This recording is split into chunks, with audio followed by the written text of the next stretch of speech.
कोई सरकार बना रहा है तो कोई सरकार गिरा रहा है। जिसने सरकार बनाई वो टीडियां उड़ा रहा है। जय किसान।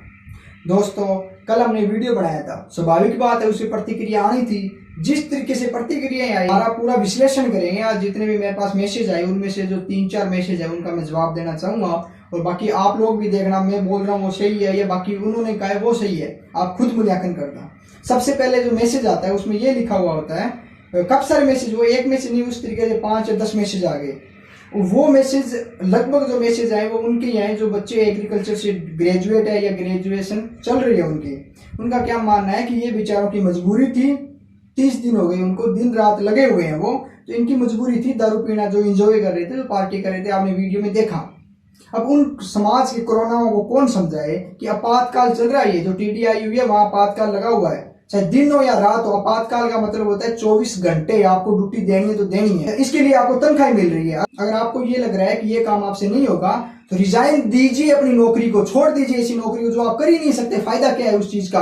अगर आपको जो नौकरी करनी पसंद ही नहीं है, आपको जो किसानों के लिए नियुक्त किया गया है वहां आपको करना ही नहीं है, तो रिजाइन दीजिए आप कि मैं नौकरी छोड़ना चाहता हूँ, मैं नौकरी करना ही नहीं चाहता।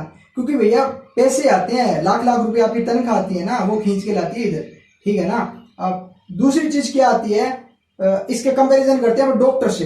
जो जितने भी डॉक्टर है 4 महीने से लगे हुए हैं, अगर वो एक दिन भी बैठ जाए सारे कि नहीं हमें तो थकान दूर करनी है, हम तो पार्टी करेंगे। देश के फौजी से कंपैरिजन करते हैं। वैसे तो कंपैरिजन करना ही नहीं चाहिए, फौजी से कंपैरिजन किसी का कर ही नहीं सकते अपन, लेकिन करके देखते हैं। फिर भी अगर वो बैठ जाए फिर क्या होगा?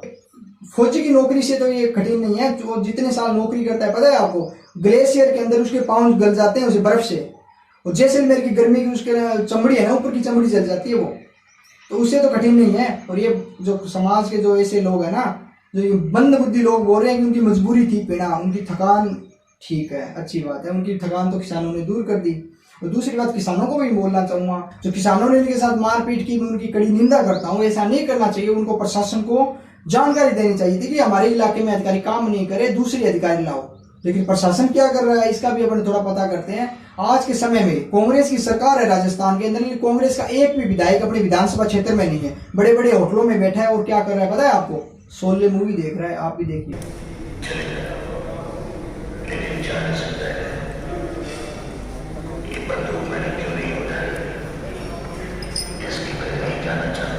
क्या वजह हो सकती है? तुम पूछते रहो दरबार को।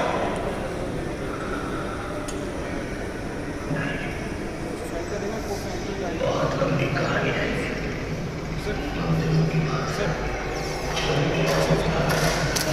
जैसा कि आपने देखा, सारे विधायक शोले मूवी देख रहे हैं और ये देखने की कोशिश कर रहे हैं जो ठाकुर की हाथ है वो काट दिए गए या सच में उसने छद्दर लगा रखी है ऊपर। 4 नंबर पे विधायक बैठे हैं, शायद काफी लोगों ने पहचान लिया, नहीं पहचाना तो मैं बता देता हूँ। वो है श्रीमान अमित जी चचान, जो नवर विधानसभा से आते हैं। उनके इलाके में 3 बड़े टीडियों की सुनवाई आए हुए हैं। वहां पे कृषि अधिकारी और टीडियां मिलके अपने नुकीले पांव से मुजरा करके किसानों की फसलों को तबाह कर रहे हैं, लेकिन किसान परेशान है और विधायक जी को कोई खबर ही नहीं है। और इसमें जितना तो प्रशासन जिम्मेवार है, जितने अधिकारी जिम्मेवार है, इतना ही किसान जिम्मेवार है। क्योंकि नौर विधानसभा में एक किसान बहुल इलाका है, इसमें सबसे ज्यादा वोट किसानों के चचान को दिए और चचान जी अपने बेटे बसंती को देख रहे हैं। अगर बात करें विपक्ष की, तो राजस्थान का विपक्ष मर चुका है। अगर विपक्ष थोड़ा मजबूत होता तो जो राजस्थान की सरकार है, जो किसी की भी सरकार हो, जो विपक्ष मजबूत होगा तो सरकार को काम करना ही पड़ेगा। लेकिन राजस्थान का विपक्ष मर चुका है। उसके बाद बात आती है पे ग्रेड की। पे ग्रेड किसी बंदे ने मेरे को बोला है, अभी आप मैसेज देख सकते हो, कि जो 4th ग्रेड की जो नौकरी है वो करनी पड़ रही है इनको। जो 1st ग्रेड का इनका पे ग्रेड है वो इतना ज्यादा है क्योंकि इनको पैसे नहीं मिलते क्या? उनसे 4 गुना ज्यादा पैसे मिलते हैं। इनका शरीर काम नहीं करता क्या? अगर इनकी तुलना अपना हम फौजी से करते हैं, जो दोस्तों एक आज का दिन विजय दिवस के रूप में बनाते हैं अपन। आज जो करगिल का युद्ध था, आज के दिन 26 जुलाई के दिन हमने जीता था। वो युद्ध कोई 1 दिन या 2 दिन नहीं चला, वो पूरी 60 दिन चला, दिन रात चला। एक एक मिनट उसमें इंपॉर्टेंट थी, एक एक मिनट, एक एक सेकंड हर फौजी का उसमें सहयोग था। उस समय अगर फौजी बोलते कि हम थक गए, हमें तो मदिरा सेवन करना है, हमें तो पार्टी करनी है, एंजॉय करना है, तो आज का दिन है वो विजय दिवस नहीं होता, अपने देश में कलंक होता। लेकिन वो फौजी है, क्या है वो फौजी है और ये हरामखोर है।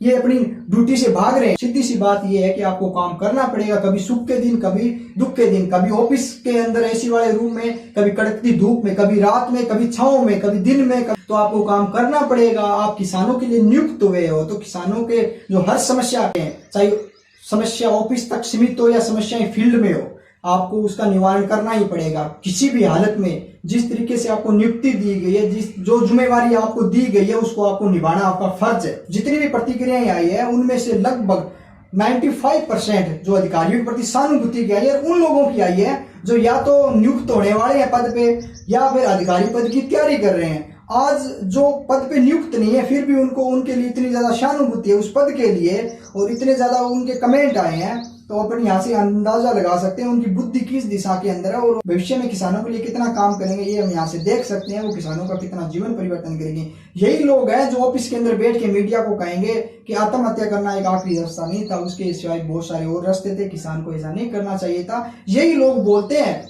जो लोग आज किसान को दुविधा में डाल रहे हैं, यही लोग बाद में बोलते हैं। सभी किसान भाइयों से मेरा निवेदन है कि सभी एकजुट होकर निपटिए। प्रशासन और अधिकारी जो कर रहे हैं आपने देख लिया, अब आपको ही करना पड़ेगा। जो प्रशासन जो भी कार्रवाई करेगा नहीं करेगा बात की बात है, अभी आपको टीडीओ से निपटना है। तो सभी जिस इलाके में आई है, जितने भी गाँव में ट्रैक्टर है, औजार है, ढोल है, स्प्रे के, सब ईमानदारी से लग जाओ और सारी जो टीडियां हैं उनको नष्ट करोगे, तभी जो बात बन पाएगी, वरना हजारों करोड़ों लाखों टीडियां उत्पन्न हो जाएगी। आपको एकजुट होना पड़ेगा। सबको पता है गांव के अंदर 4-5 जो सापे वाले होते हैं, लाल मुंह के जो चौधरी बोलते हैं, उनको वो पूरा माहौल खराब कर देते हैं। वो एक राजनीति करते हैं, छोटे से एक गांव के अंदर भी वो राजनीति करते हैं कि ये करना है, वो नहीं करना, वहां करना है, फलाना गया धिगड़ा गया। उनके चक्कर में नहीं पड़ना, आपको एकजुटता ही लानी होगी। एकजुट होकर आप निपटा सकते। काफी सारे गाँव में काफी सारे मेरे दोस्त है, उनसे मैंने बात की, तो ऐसे लोग माहौल खराब करने में लगे हुए हैं। तो आपको उन पे ध्यान नहीं देना। फसलें आपकी खराब हो रही है, उनकी नहीं हो रही, ना प्रशासन की हो रही, ना अधिकारियों की हो रही। फसल आपकी खराब हो रही है, एक्शन आपको ही लेना पड़ेगा। हमेशा की तरह आपको ही करना पड़ेगा, कोई कुछ नहीं करने वाला। अभी तक आपने हमारे चैनल को सब्सक्राइब नहीं किया तो हमारे चैनल को सब्सक्राइब कीजिए, क्योंकि नेक्स्ट वीडियो आने वाला बहुत ही अमेजिंग है, सबके लिए सरप्राइज होगा। बहुत बढ़िया वीडियो आने वाला है किसानों के लिए, जो युवा है उनके लिए। तो हमारे चैनल को अभी से सब्सक्राइब कीजिए। जय किसान, जय जवान।